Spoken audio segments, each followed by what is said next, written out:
Waushara County woman is now charged with first-degree intentional homicide after a deadly shooting near Wautoma.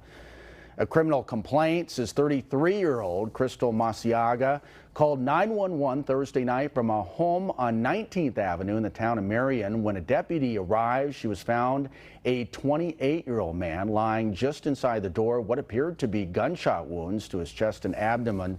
He died despite life-saving efforts. Masiaga told deputies the two fought over the gun and it went off. When investigators say they found multiple shell casings in the home, a handgun Masiaga had recently bought, and text messages from the victim saying he feared she was going to kill him. The complaint also lays out Masiaga's later statements about buying the gun to kill herself and a struggle that moved from the bedroom into the living room. Details detectives say don't match the physical evidence.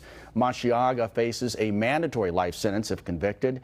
In court today, cash bond was set at $1 million with her initial appearance set for next month.